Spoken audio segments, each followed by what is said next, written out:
참 왜 양당 대표들은 그 이렇게 자기 당원들한테 본거지에서 별로 인기가 별로 없어요. 보니까 정청래 대표도 호남 갔었을 때 아니 당 대표가 다 이번 지방선거의 리스크예요. 그러니까 정청래 호남에서 대표도 오히려 되게 지금 전북 보세요, 전북. 전북도 마찬가지고요. 진짜 전북 때문에 자칫하면 지금 정청래 대표가 연임에 브레이크가 걸릴 수 있겠다라는 생각이 들 정도라서. 근데 친명계 입장에서 네. 내재적 접근법 이것도 뭐 제 생각이니까 네. 맞다고 볼 수는 없는데 정말 명청 갈등이 굉장히 첨예하지 않았었습니까?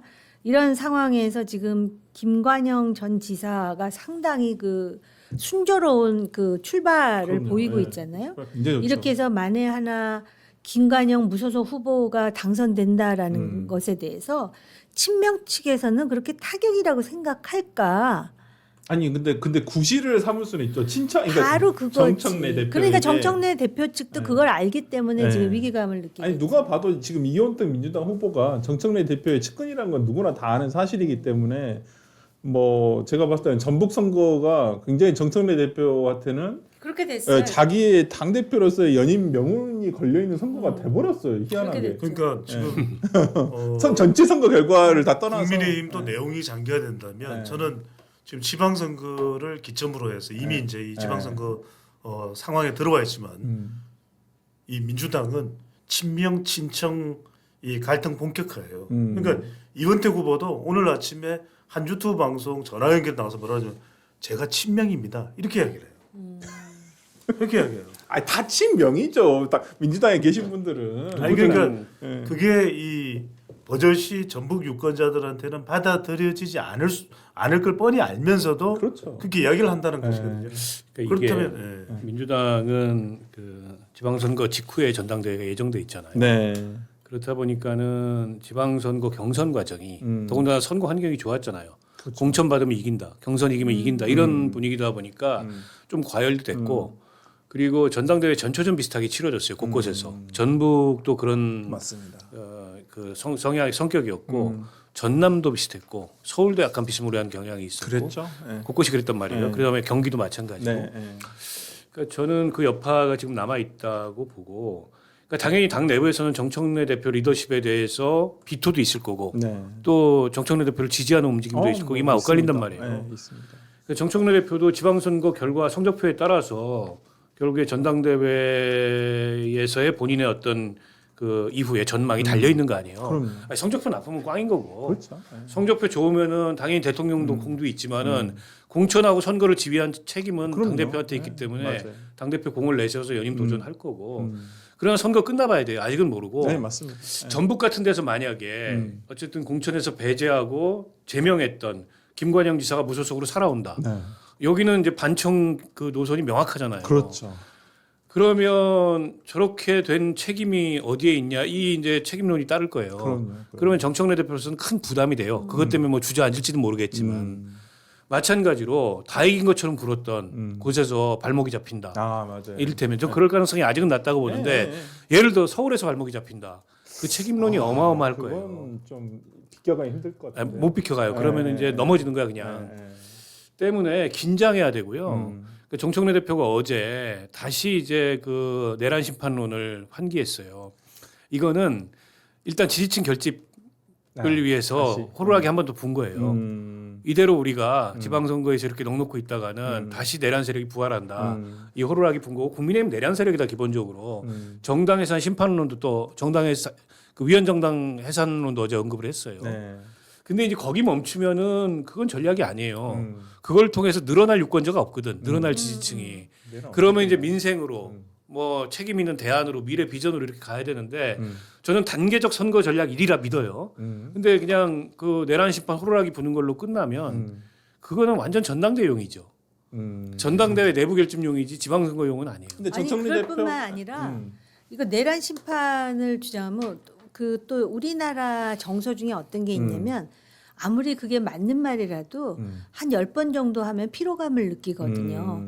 그래서 또 한쪽으로는 지역 일꾼을 뽑는 것이고 대통령이 국정 운영을 잘했으니까 그 지역 일꾼들도 민주당으로 뽑아서 뭐 혼연일체로 뭐 이렇게 얘기하다가 내란 선동 이러잖아요. 네. 그럼 난 장동혁 대표가 무슨 말 할지 알아요. 사법 내란 또 이렇게 나온다고요. 그러면은 내란 심판 그다음에 이제 공소 취소를 아니, 장동혁 대표는 국민의힘에서는 이미 얘기한 게 있습니다. 유다의 배신도 구원의 역사의 아니 글쎄 시작이었다. 그렇게 길게 얘기했는데 아마 사법 내란을 강조할 윤석열의 거예요. 내란도 새로운 역사의 시작이다. 사실은 저는 그 외신 기자 클럽에서 한 그런 얘기를 들으면서 상당한 어떤 그 뭐라 그럴까 그 자괴감과 그 다음에 정말 그 뭐라 그럴까 그 당의 어떤 명운에 대해서 참 여러 가지 그 비관적인 생각을 하게 되는데 근데 지금 보면은 그럼에도 불구하고 대한민국의 20%의 아주 강고한 우파 지지자들이 있더라고요. 있어요. 그런데 그 사람을 믿고 가는 거야. 지금 장동혁,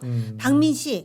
근데 지금 여기 보면은 막 20몇 프로 아직까지도 그렇잖아요. 그러니까 그게 마치도 아직까지도 그 소구력이 있는 것처럼 보이거든요. 그렇기 때문에 저는 그 정청래 대표도 이 내란 심판을 가지고선 다시 한번 요번에 그 유권자들을 지지를 이렇게 모을 것이다라고 생각한다면 그걸만으로 근데 훨씬 부족하죠. 근데 이제 지금 정청래 대표는 지속적으로 똑같은 얘기를 해오셨어요. 내란 청산 이번 지방선거의 목표는 내란 청산이다라고 얘기를 하고 있었고.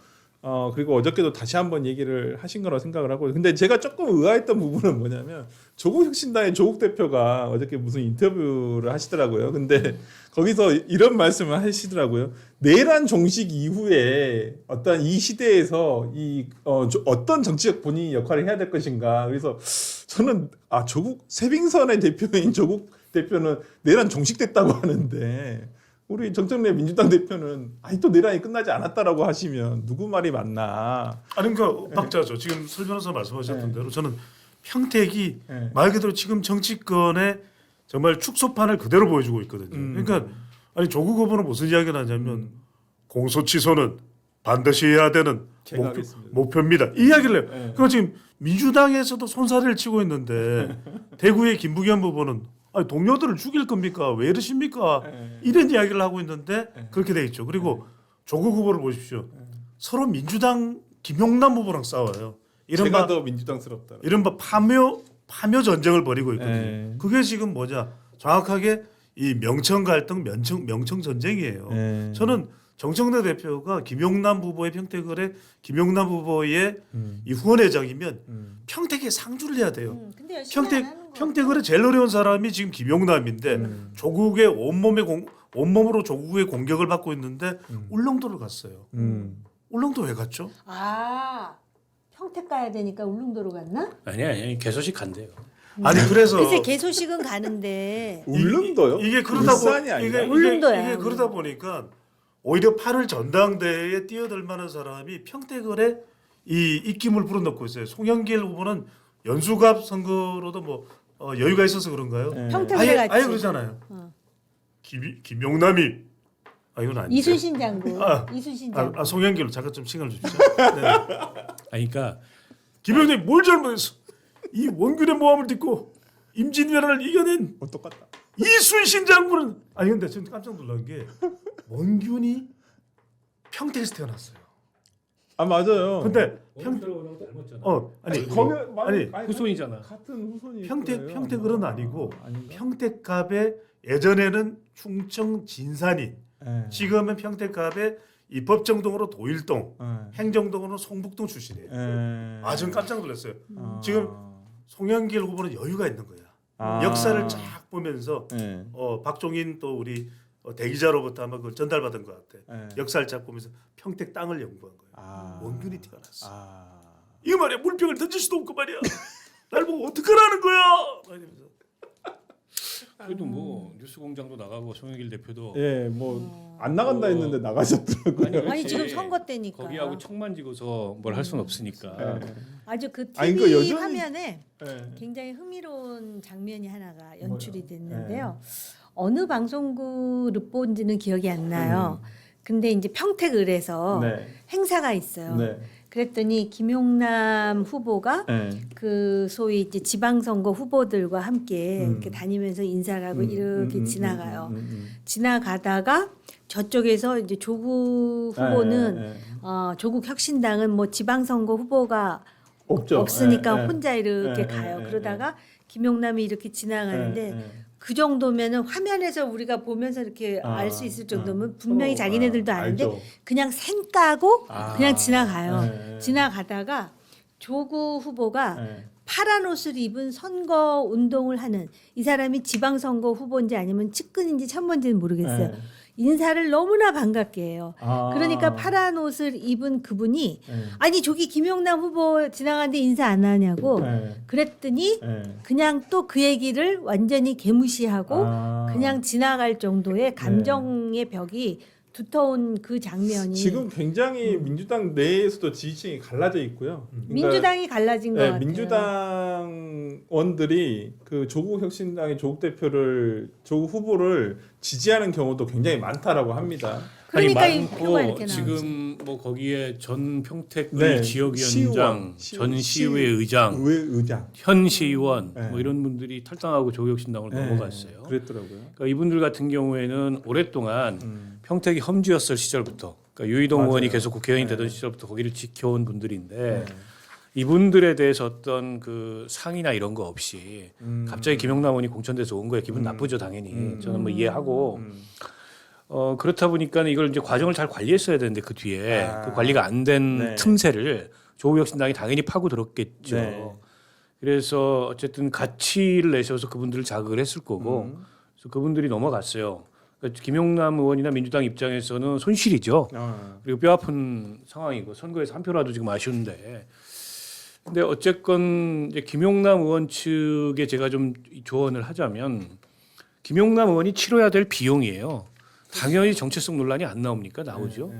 그리고 본인은 어쨌든 지난 대선을 거치면서 기여도 했고 그러니까 민주당이 자기를 온전히 받아줬을 거다 이렇게 생각하겠지만 지지층이 모두 다 그런 건 아니에요. 그리고 조국혁신당의 갈라치기나 틈새 벌리기가 일정히 먹히고 있는 거잖아요. 근데 문제는 김용남 의원의 반응과 대응이에요. 저는 김용남 의원이 감정적으로 조금 격앙돼서 그랬는지 뭐 시체 말로 긁혀서 그랬는지 사실은 아니한만 못한 대응을 좀 했어요. 이를테면 뭐 조론한불 이런 식으로 대응을 한다든지 판결문 볼까요? 뭐 이런 식으로 대응을 한다든지 더 결정적으로 범죄자들 알레르기 반응 이런 얘기를 했어요.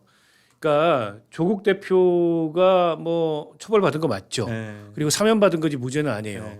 그러나 그걸 범죄자 프레임으로 가져가면 그 민주당 지지층들에게는 굉장히 그게 부정적으로 이 받아들이게 될 수가 맞아요. 있어요. 그래서 저는 그건 아니고 김용남은 유리한 고지에서 하는 선거이기 때문에 본인이 치러야 될 비용은 비용대로 치르고 하지만 나는 이 평택의 지금 미래와 평택이 해결해야 될 문제를 위해서 이재명 대통령 국정운영 성공을 위해서 평택 시장과 또 평택 그 이 지방 의원들과 열심히 협력해서 평택이 해야 될 일을 하겠다. 이걸 내세우고 선거를 치러야 되는데 점점 더 조국혁신당이 원하는 방향으로 끌려 들어가고 있어요. 약간 그래요. 네. 저는 저거 아니다. 지금이라도 끊어야 되고 그냥 쿨하게 조국혁신당에서 뭐라고 하든가 말든가 본인이 인정하고 사과할 건 하고 나머지 자기 선거를 해야 되는데 지금 저 싸움에 감정 싸움에 끌려 들어가고 있다. 냉정하지 못하다. 그러니까 이재명 대통령의 소위 말하는 유 이재명의 선두주자가 지금 김용남 후보니까 민주당이. 그리고 이번 주에 김용남 개소식을 하는데 제가 들은 바로는 민주당 지도부가 다 간대요. 가서 김용남 손들면은 누가 진짜 민주당 후보냐 이런 논쟁은 끝나는 거예요. 무의미한 얘기예요. 근데 자꾸 지금 감정적으로 긁혀서 거기에 끌려 들어가고 있다. 근데 이제 이게 뭐냐면 개별 의원들이 있잖아요. 뭐 김한규 의원이라든지 이현주 의원이라든지 이런 분들이 이제 약간 김용남 후보에 대해서 그분이 민주당을 위해서 뭐 한 게 있냐 뭐 이런 식으로도 방송에서 얘기도 하고. 이현주가 그러진 아니 않았겠지. 김한규 의원이 그때 우리 방송할 때 아직 뭐 그런 기여를 안 했다 이런 얘기는 했잖아요. 그렇게 김한규 하고 의원이. 그다음에 이현주 의원도 약간 좀 질타 비슷한 내용을 좀 비판을 했었어요. 제가 봤을 때 이현주 이현주가 그럴 의원이요? 주제가 아니, 돼요? 어제 라디오에 엊그저께 라디오에 아니 본인은 리박스쿨 가가지고 무슨 이승만 박정희 찬양해놓고 김용남한테 그럴 하여튼 지적질할 뭐가 하여튼 돼? 그렇게 이렇게 라디오에서 인터뷰 내용에서 약간 김용남 의원에 대해서 약간 좀 비판적인 근데 시각을 저는 보여주고 이것도 평택을도 봅니다. 조금 이제 흐름은 변하고 있는 것 같아요. 그러니까 네. 이제 그동안에 그렇죠. 김용남 부부가 계속해서 좀 뻗대던 상황에서 최근에는 이제 한 3, 4일, 4, 5일 전부터는 사과 모드로 바뀌었어요. 네. 그러니까 이제 본인이 이 민주당 지지층들로부터 안습하게 이 평가될 수 있는 부분에 대해서는 사과를 하고 있어요. 뭐 세월호 관련된 부분도 그렇고 그러고 나서는 중요한 게 민주당 지지층, 민주당 지지율만 가져오면 이기는 거예요. 이게. 그렇죠. 이건. 그래서 이제 그렇게 전략을 바꾸고 있는데 제가 저녁에 시간이 돼요. 아니 근데 저는 다른 차원에서 김용남 한마디를 의원님. 하고 싶은데요. 네. 조국 후보가 평택 의뢰 지역구 의원으로 만족할 정치인은 아닌 당연히 것은 아니죠. 모든 사람들이 네. 다 알고 있잖아요. 네. 그리고 물론 본인이 구조적으로 지금 민주당세가 강하고 연대가 되질 않았기 때문에 가지는 한계를 충분히 감안한다 하더라도 김용남 후보와 관련해서 정말 처음부터 끝까지 완전히 이 평택 의뢰세 선거 전략 101은 네거티브예요. 그렇지 않습니까? 뭐 세월호 이태원 대변인, 과연 그 과거에 국민의힘 대변인으로서의 뭐 그런 거. 그런데 이미 김용남 후보가 국민의힘에서 넘어왔다라는 거는 또 알만한 사람들은 알죠. 알고 있는데 그래서 사과를 하니까 그 사과로 부족하다. 그러면서 또 사과를 요구하고 그다음에 지금 김용남은 조국과 1대1로 하는 게 아니라 그 조국 혁신당의 12명의 의원이 네. 총 동원이 돼 갖고 뭐 면단인지 읍단인지 해 가지고 무슨 한다 그러는데 네. 그것도 참 제가 볼 때는 이게 과연 국회의원으로서의 모습인가. 그런데다가 본인 스스로가 집을 얻는데 처음에 뭐 그게 한 달짜리였나 두 달짜리였나 그러다 또 1년짜리로 바꾸고 그러니까는 또 어떤 민주당의 전 의원 그분은 무슨 얘기를 하냐면 그 1년짜리 계약서 좀 보자고. 계약서는 공개를 안 하고 있어요. 그렇죠. 네. 그러니까 그분이 그 얘기를 하더라고. 1년짜리 보여주세요 이러면서 또 얘기를 하는데 과연 이것이 그래도 미래의 대한민국의 리더가 되고 싶습니다라는 정치인의 모습이어야 하나? 좀 담대하면 안 돼요? 기대할 걸 기대하시네. 그런 큰 소리로 얘기해 보세요. 아니 그래서 그런 점에서 진짜 그 물론 이제 조국 후보도 그렇고 북산의 북갑의 한동훈 후보의 경우에도 이걸 반면 교사로 좀 삼아야 될 부분이 있으리라 저는 생각을 하거든요. 네. 이 사람들은 어차피 대한민국의 대다수의 국민들이 대권 주자라고 생각을 합니다. 그렇다면은 아무리 정치가 엉망진창이라고 하더라도 네. 그래도 어떤 그 아주 편협하거나 아주 그 자신의 목표를 위해서 수단 방법을 가리지 않는 듯한 이런 모습을 부끄럼 없이 보여야 하는. 내가 솔직히요. 제가 엄마잖아요. 네. 엄마로서 딱 이런 행동을 하는 걸 보니까 저 조국이라는 정치인은 자신이 어떤 목표를 세우면 진짜 수단 방법을 가리지 않는구나. 과거 그 아이 학교 보낼 때도 그 뭐예요? 공문서 했지. 인턴십이죠. 뭐 그런 거. 그러더니 여기다가 12명을 전부 그 지역에다가 해가지고선 그러면서 또 이런 얘기도 했대요. 제가 그건 확인해 봐야 되는데 네. 어떤 기자가 방송에 나와서 얘기를 하는데 우리 조국 혁신당은 무슨 지역에 그 지방선거 하는 사람들 네. 연대해서 단일화했습니다. 그러니까 여기 달라는 소리인가 봐. 대구 동구청장 네. 선거를 민주당과 단일화를 했다라고 그러니까 합니다. 그걸 그렇게 네. 강조하는 걸 그 네. 기자분은 딱 그렇게 해석하더라고요. 그럼 이게 달래는 거예요? 아니면 본인이 내놓겠다는 거예요? 하면서 얘기를 하더라고요. 조국 후보는 이제까지 단일화에 대한 얘기를 하고는 있습니다만은 아니. 본인으로의 단일화만. 그러니까 그 기자가 아니, 그러니까. 몰라서 그렇게 물어보겠습니까? 본인으로의 단일화만. 저는 뭐 결론을 얘기하면 단일화 안 될 거고요. 네. 그러니까 단일화가 되려면 몇 가지 조건이 필요한데 단일화 안 하면 진다. 근데 이런 실질적 위협이 보여야 아직은. 되는데 아직 그런 위협이 아니고 유이동 의원이 뭐 3등이기도 해요. 네. 여론조사에서는. 그럼 굳이 뭐 그렇죠. 그럴 이유가 없는 데다가 이게 이제 두 후보 간에 굉장히 좀 이질적인 요소들이 있어요. 많죠. 조국 김용남 사이에. 그리고 당내 세력 관계로 보더라도 뭐 친명 친청. 그렇죠. 그러니까 지금 뉴이재명 아니에요. 그렇죠. 김용남 의원은 그리고 김용남 의원 스스로가 뉴이재명 캠페인을 하고 있어요. 아니 맞아요. 조국이 민주당의 중도 실용 노선에 안 맞는다 오히려. 그리고 조국이 말하는 그 내가 더 민주당답다는 민주당이 위선적이고 무능할 때 민주당이다. 막 이런 얘기를 막 해요. 저 그거 별로 도움이 안 되는 얘기인데 그러니까 문재인 민주당을 얘기하는 거죠. 그러니까 뭐 유시민 작가 말대로 A와 C죠. 그래서 그 그런 걸로 봤을 때 이미 이제 단일화는 제가 보기에 어려운 선으로 갔고 그리고 단일화를 하려면 그냥 뭐 이게 뭐 필요에 의해서나 하면 좋은 거다 이게 아니고 뭘 주고받을 게 있어야 되는데 그것도 없어요. 네, 맞아요. 그래서 그 김용남 의원 입장에서 보면은 지금 유이동 후보하고 황교안 후보가 합쳐지면 조금 위험할 수 있어요 선거가. 근데 황교안 후보가 오늘 등록했더라고요. 그 얘기 했어요. 그 얘기 그냥 간단 얘기예요. 그냥 간단 얘기고 뭐 사전 투표 전에 투표용지 인쇄 전에 모르겠는데 투표용지 인쇄가 월요일이에요. 며칠 안 남았어요. 불가능하다는 얘기고. 그러면 사전 투표 전까지 봐야 되는데 거기도 뭐 주고받을 게 없는 것 같아요 보니까. 있긴 뭐가 있어요. 그러니까 그냥 가는 거예요. 그러면 더더욱 단일화 안 될 거고 만약 그게 되면 김용남 의원은 조국 후보하고 단일화 생각하지 말고 빨리 진보당하고 단일화를 해라. 지금이라도 김재현하고 선단위로 하면 선거는 끝난다. 아니 근데 그러면 울산이 또 연동이 되잖아요. 연동이 되기 쉽지 그러니까 울산은 네. 제가 보기에 오늘 내일 사이에 타결될 가능성이 높아요. 아 그래요. 울산은 울산 자체 내에서 주고받을 게 있어요. 아그 광역 의원. 광역 의원이나 있으니까. 구청장이나 그게 울산 타결되면 여기도 그러면 타결 가능성이 있어요. 있겠네요. 그러면 선거 끝나요. 그거 되면은. 근데 그러면 울산하고 단일화. 평택을이 그렇게 연동되고 이런 아니 연동 안 돼요. 어, 울산은 울산대로 안 돼야 됩니다. 안 돼야 맞는 거라고 근데 생각하고. 아니 전 좀 딴 얘기 하려고 그랬어요. 황교안 후보에 대해서 한마디는 하고 넘어. 진짜 보수에 도움이 안 돼요. 완주. 예, 여기까지만 일단 얘기하도록 하고요.